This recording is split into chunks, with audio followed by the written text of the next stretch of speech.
Pro Esporte. Informação com qualidade de vida. Em 1896, era iniciado um novo capítulo na história do esporte mundial. Aconteciam os primeiros Jogos Olímpicos modernos. E pasmem, sem a presença de mulheres, que só tiveram participação nos Jogos Olímpicos da edição seguinte, em 1900, na cidade de Paris, onde Charlotte Cooper se sagrou a primeira campeã olímpica da história.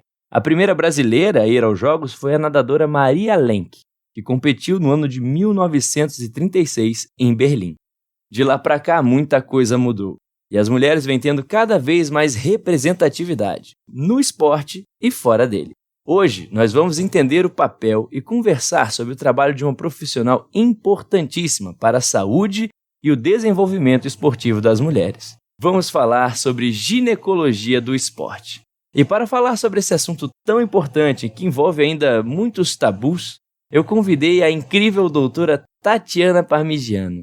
Ela, que é ginecologista do time Brasil, possui mestrado e doutorado pela Escola Paulista de Medicina da Unifesp e já participou de 3 Olimpíadas, Londres, Rio e Tóquio. Vocês podem acompanhar a doutora Tati e conhecer mais do seu trabalho através do Instagram, no @ginecologia do esporte. E não se esqueçam também de seguir o @proesporte.cast e compartilhar esse episódio com seus amigos. Só isso já nos ajuda imensamente. Bom, sem mais delongas, vamos para a nossa conversa.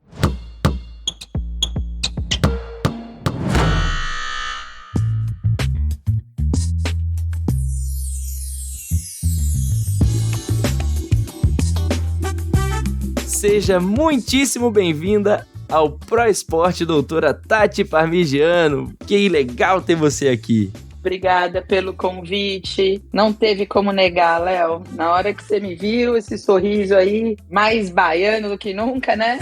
Pegou meu coração. Bora falar da gineco do esporte pro povo conhecer cada vez mais aí o jeitinho que a gente tá cuidando das nossas meninas esportistas e atletas. Vou começar com uma pergunta que ela é bem geral, mas é pra gente dar o pontapé inicial, iniciar a nossa conversa aqui aos poucos, vamos pegar o ritmo, mas vamos lá. Qual é o papel da ginecologia do esporte? Fácil de responder essa, não?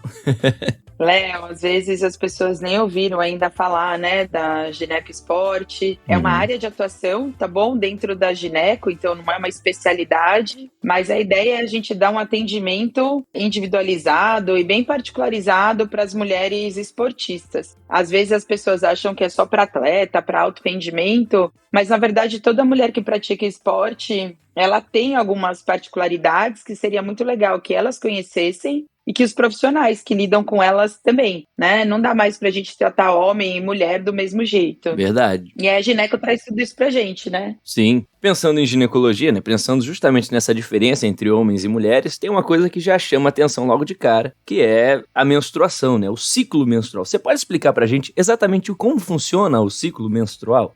Não tem como você hoje querer lidar com a mulher atleta sem entender que essa é a sua grande particularidade. A mulher, ela não é como o homem, estável ao longo de um mês inteiro. Ela tem as flutuações hormonais que vão caracterizar aí o ciclo menstrual. Todo mundo fala na ideia de menstruar a cada 30 dias ou 28 dias, mas na verdade o ciclo menstrual é o que acontece geralmente entre 24 e 38 dias. Mais ou menos nesse intervalo, é uma definição mais nova, é quando todas as oscilações hormonais acontecem, em teoria, para que o corpo feminino se prepare para gestar. Num primeiro momento, a gente produz nos nossos ovários o estrogênio, a progesterona e a testosterona. Numa primeira fase do ciclo, a gente tem uma predominância do estrogênio. Ele faz a camada interna do útero crescer, que é o endométrio. A gente ovula e aí o corpo passa a produzir principalmente a progesterona, que é um hormônio pró-gestação,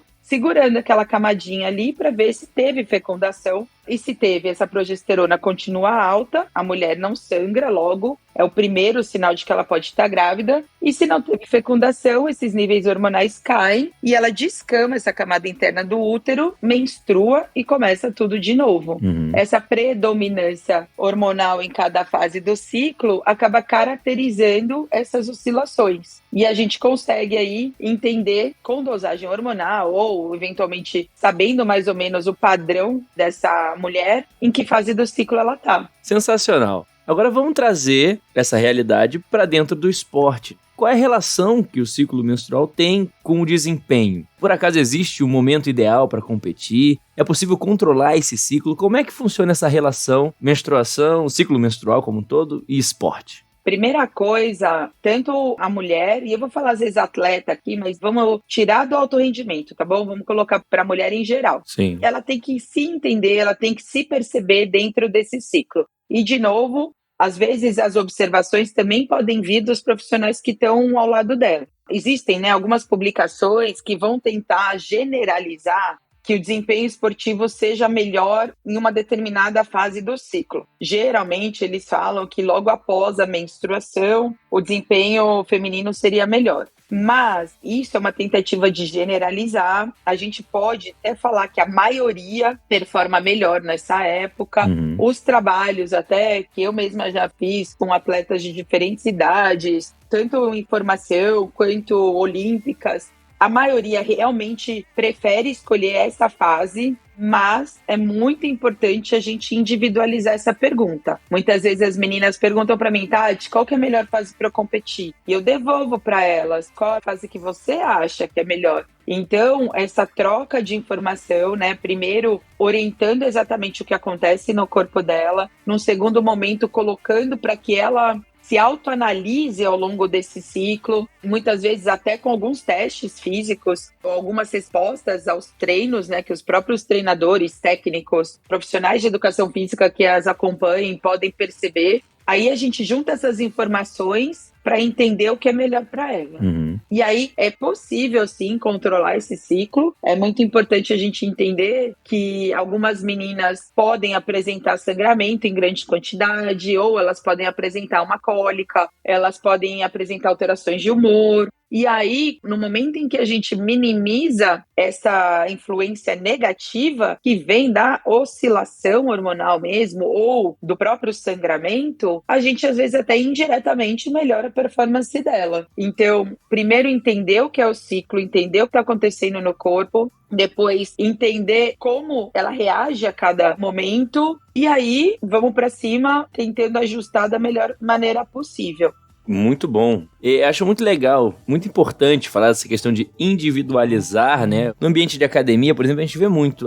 Hoje a mulher ela tá um pouquinho mais fraca, deve estar menstruada. Já ouvi muito isso. E não necessariamente, Depende muito da individualidade biológica de cada pessoa. Exato, Léo, assim, eu brinco, senta na minha cadeira, você vai ouvir menina que vai falar que se sente forte menstruada. Já trabalhei com alguns times femininos coletivos em que às vezes vinha esse pré-julgamento de, pelo amor de Deus, tira a menstruação delas. E não dá pra gente fazer isso num contexto geral. Você tem que realmente conversar com cada uma. Quando possível, você ainda deu o exemplo da academia, adapta o treino, ela não tá tão legal, tira a mão hoje, vamos tirar um pouquinho, a gente compensa num outro dia. Quando isso é possível, isso deve ser feito. O que é importante só a gente entender é que nem sempre isso é possível. Sim. No esporte competitivo, a competição tem aquela data marcada, uma seletiva olímpica, se você não estiver bem naquele dia, volta daqui 4 anos, entendeu? Então a gente não pode ficar sem tomar uma atitude quando você já sabe que a influência é negativa. Então é importante a gente também atuar em relação a isso.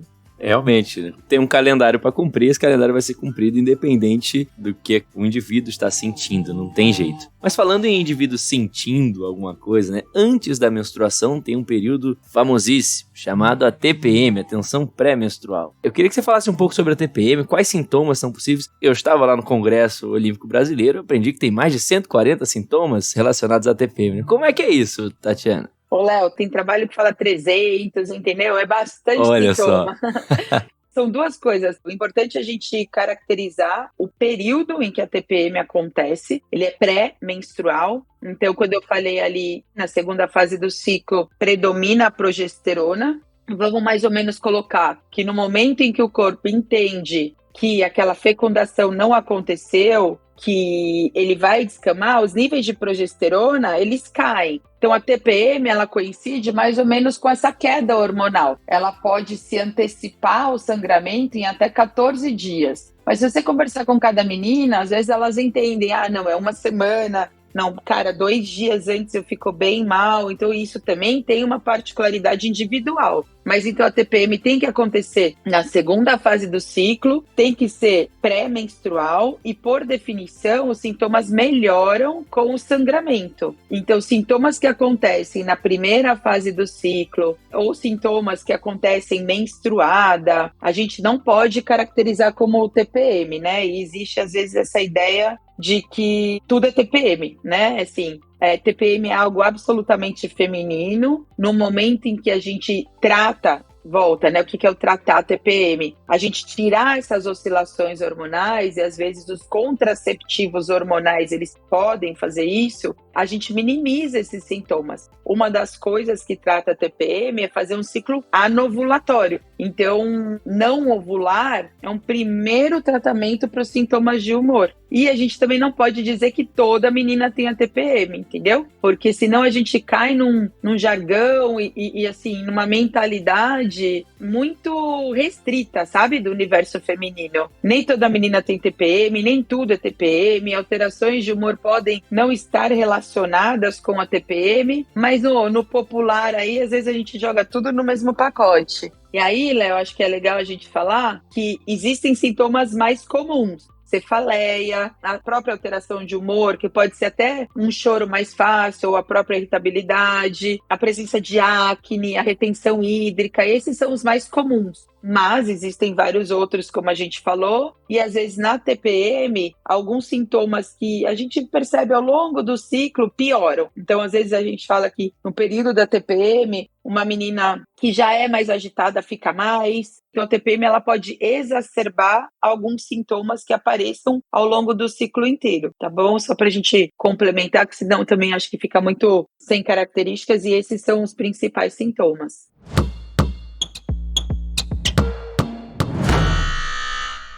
Eu acho interessante, eu até falei na introdução, né, que esse é um assunto, é um tema que ele é recheado, lotado de tabus. Porque quando a gente tá falando aqui, a progesterona causa um sangramento, é uma linguagem bastante técnica. Mas na prática, falar sobre menstruação é um tabu absurdo na nossa sociedade, né? Eu acredito que ainda exista muita dificuldade para se falar sobre um dos temas envolvidos na ginecologia do esporte. Por mais que o limite seja muito tênue, né, entre você entrar na intimidade de uma menina para falar de menstruação, ele tem que ser falado. Como eu falei, os profissionais que quiserem cuidar de mulheres esportistas, eles têm que abordar esse assunto, têm que falar sobre menstruação. Então, um profissional de educação física que tiver a liberdade de receber uma queixa ou uma observação da sua atleta durante um treino, ele se aproxima muito melhor dela, ele monta uma planilha muito mais individualizada. Um fisioterapeuta que passa horas, às vezes, ali tratando da menina, às vezes ele mesmo faz um diagnóstico, por exemplo, né? Um tema super importante pra gente, que é a tríade da mulher atleta, ou REDS, que é a deficiência energética relativa, né, no esporte. Então, eles estão ali, os dois, eventualmente vão ter contato com uma fratura de estresse. Poxa vida, a fratura de estresse às vezes é um sinal de que aquela menina está com uma restrição energética, né, de uma alimentação às vezes não suficiente, que pode alterar a menstruação. Então, às vezes eles vão fazer o sinal de alerta para que essa menina procure um ginecologista, entendeu? Então, esses profissionais serem conhecedores desses assuntos é muito importante. Então, falar sobre menstruação, seja você homem ou mulher, tem que ser cada vez mais uma realidade. E, de novo, ficando super claro, isso não significa entrar na intimidade dela, entendeu?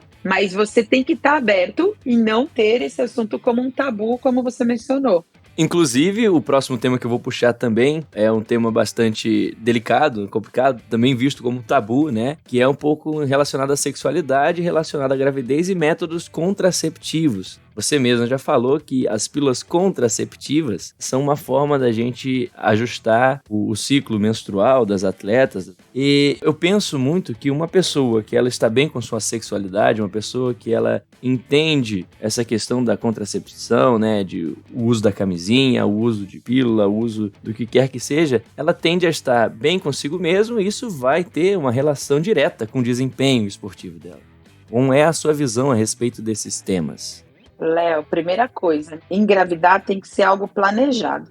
Então, independente de qual seja a escolha do método contraceptivo, a gente não pode subestimar que aquela mulher, aquela atleta, ela está suscetível todo mês a engravidar. Então, por mais que a gente primeiro fale que a menstruação ela possa ser controlada, a gente tem que primeiro lembrar que a menstruação vem como um sinal de que a menina não está grávida. Então, toda atleta, toda esportista tem que menstruar, a não ser que ela escolha por não menstruar. A ausência de sangramento é um sinal de alerta, como eu falei ali, de repente por uma restrição alimentar, um baixo aporte energético, e as pessoas às vezes colocam a culpa, ela treina muito, por isso ela não menstrua. Ela é muito magra, por isso que ela não menstrua. Dá para você ser muito magra e treinar muito e menstruar, tá bom? Isso tudo vai de acordo com o cálculo de disponibilidade energética, que também tem que ser um tema, né? Um conhecimento bem amplo em quem lida com essas meninas. A ausência de menstruação, então, a gente ou é um sinal de alerta, ou ela está grávida, ou ela optou por não sangrar.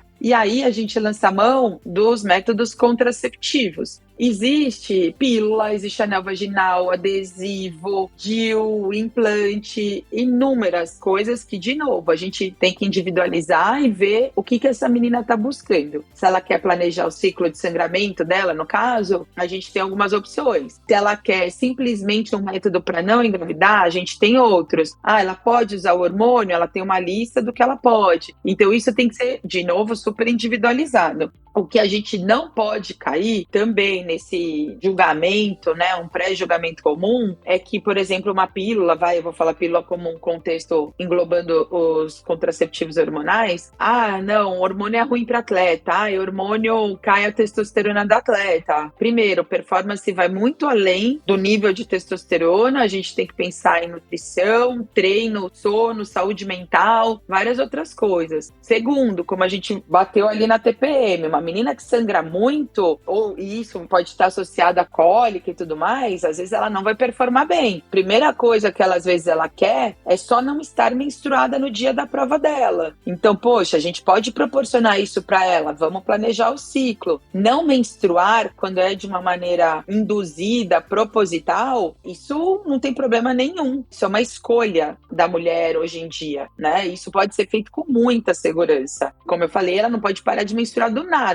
Mas se ela quiser controlar o ciclo dela, a gente tem que dar oportunidade. Muitas vezes as pessoas criticam muito o uso dos hormônios envolvidos aí nos contraceptivos e se permitem usar outros hormônios com menos estudos e até suscetíveis a cair num controle de doping. Isso é um assunto que tem que ser muito falado, porque a atleta pode se beneficiar, sim, do uso. Então, vamos lá. Primeiro, para planejar a gestação. Segundo, para planejar a data do sangramento dela. E aí, como eu falei, é um tratamento para a própria TPM, é um tratamento para anemia, é um tratamento para autoestima, né? Eventualmente, aí pensando no que a gente mencionou da acne, da retenção hídrica. Então, assim, a gente tem que falar com muito carinho desses métodos e deixar com que aquela esportista, ela escolha, ela tem que ter oportunidade de escolha. E, como você mencionou, isso não envolve a orientação sexual dela. Meninas que eventualmente tenham relação com meninas, elas não precisam da contracepção, mas elas podem se beneficiar de tudo isso que a gente mencionou. De não sangrar, de tratar TPM, de minimizar o fluxo, de planejar o sangramento. Então, a gente não pode confundir a orientação sexual com os benefícios em relação ao controle do ciclo, né? Principalmente do sangramento. Também em meninas virgens, que nunca tiveram relação. Elas também podem se beneficiar do uso. Então, como a gente falou, são outros tabus que precisam ser quebrados, porque às vezes as meninas ficam alheias a essas informações, né? De novo, falar sobre tudo isso é delicado, a gente entende que tem um limite, que é tênue, mas tem que ser falado. Você não precisa entrar na orientação sexual da atleta, principalmente se ela não quiser mencionar, para oferecer a ela esses recursos, né? Então, voltando de novo, a Ginecosport faz tudo isso, a gente entra em todas essas coisas. Mas um médico do esporte ou um profissional que a acompanhe também tem que estar autorizado a fazer isso de uma maneira profissional. É isso aí, é muito importante ter essa conversa. Isso já está mais do que batido, né? Que o esporte, a vida, né? A pessoa, ela é uma junção, não é o treinamento físico, um bloquinho, psicológico é outro bloquinho, não, é tudo multidirecional, né? É tudo multifuncional, são diversas variáveis que estão influenciando na pessoa ao mesmo tempo, em sincronia, o tempo todo, mudando, modificando e por aí vai. Então entra mais uma vez nessas questões de qualidade de vida como algo importantíssimo para ser abordado, para ser conversado, para ser trabalhado com atletas e não atletas, um atleta recreacional também, mesmo com pessoas sedentárias e por aí vai. A gente tem que pensar que saúde gera performance, entendeu? Então, assim, uma pessoa saudável, seja, como você mencionou, recreacional, amadora, profissional, competitiva ou não, ela tem que ter saúde. E a performance é muito individual, ela tem as metas pessoais dela, não precisa ser metas olímpicas, certo? Mas ela quer fazer o seu melhor e a gente tem que tentar proporcionar para que ela esteja realmente na sua melhor versão para atingir isso.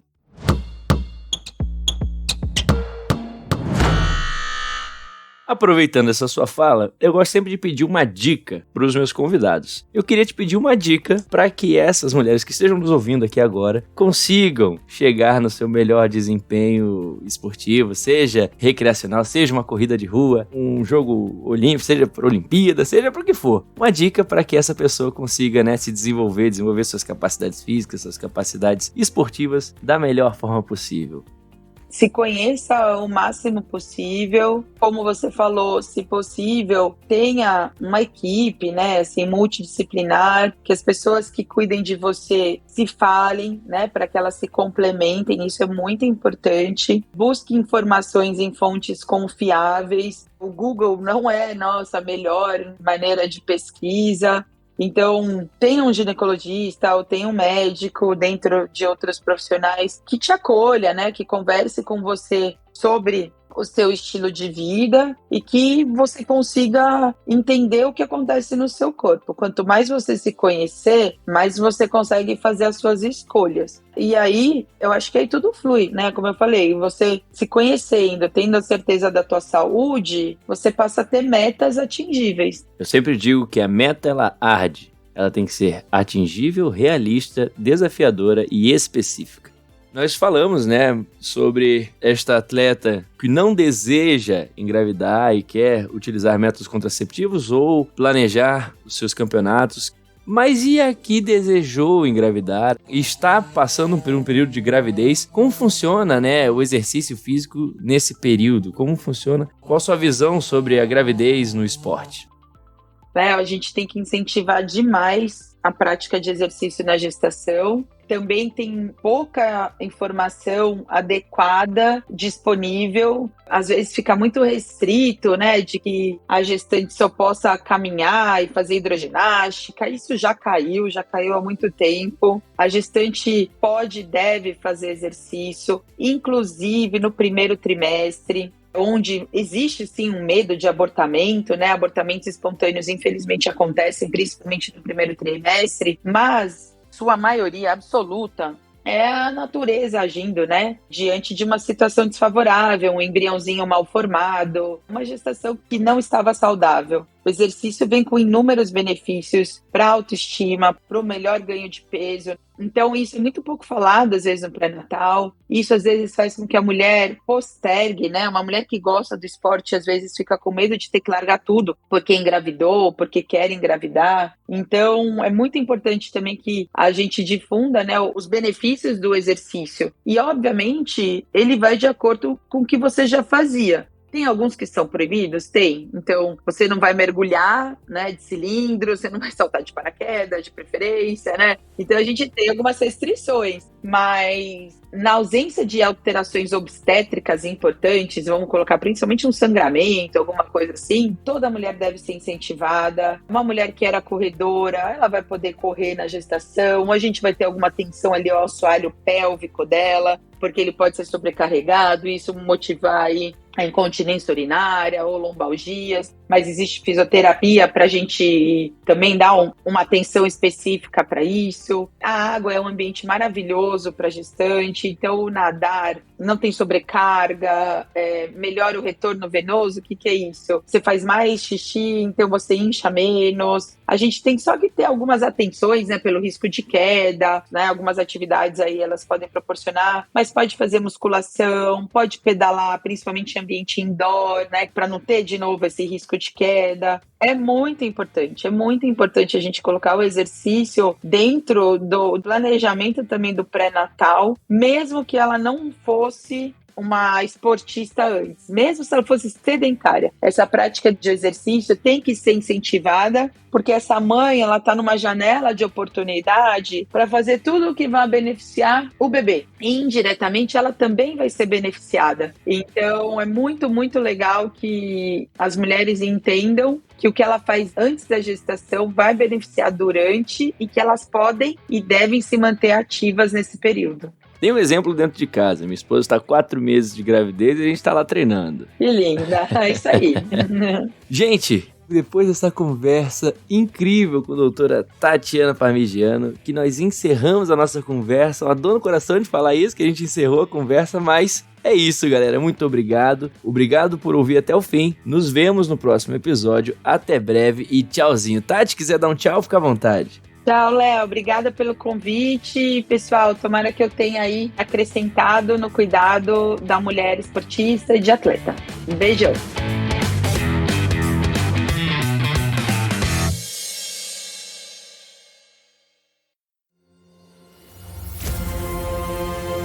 Este programa foi editado pela Grimório Podcasts.